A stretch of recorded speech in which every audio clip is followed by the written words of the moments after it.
जय जिजाऊ, जय शिवराय, जय शंभूराजे. शिवजयंती आपण सर्वांनीच मोठ्या उत्साहात आणि जल्लोषात साजरी केली. छावा चित्रपट देखील आपण सर्वांनी सहकुटुंब पाहिला.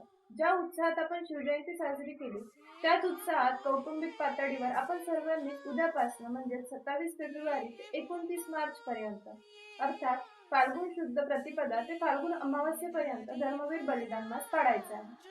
धर्मवीर बलिदान मास म्हणजे काय आणि तो कसा पाडायचा? औरंगजेबाने शंभू महाराजांना पकडले गेलेल्या क्षणापासून महाराजांनी धर्मांतरण करण्यासाठी नकार दिल्यापासून दररोज एक एक अव्यय तोडून 40 दिवस वेदना देऊन अत्यंत निष्ठुरपणे महाराजांची हत्या केली गेली. तो संपूर्ण महिना आपण कुठल्याही एका सुखाचा त्याग करून आपल्या घरातील कोणी वारलं असेल की जसं आपण सुतक पाडतो अगदी तसं सुतक पाडत महिनाभर पाडायचं म्हणजेच महाराजांचा धर्मवीर बलिदान मास.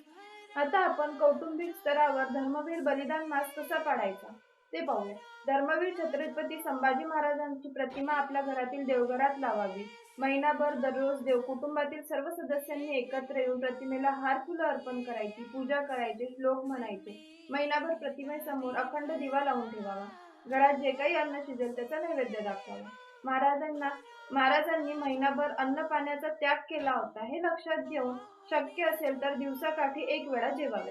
तसेच महिनाभर आपल्याला अतिप्रिय असलेल्या गोष्टीचा त्याग करायचा. गोड खाणे, चहा पिणे, पायात पादत्राणे घालणे, मुंडन करणे, घरातील कोणताही सण उत्सव कार्यक्रम साजरे न करणे इत्यादी गोष्टी पाळायच्या आणि धर्मवीर छत्रपती संभाजी महाराजांना आदरांजली अर्पण करायची. आम्ही धर्मवीर बलिदान मास पाळणार आहे, तुम्ही पाळा. जय जिजाऊ, जय शिवराय, जय शंभूराज.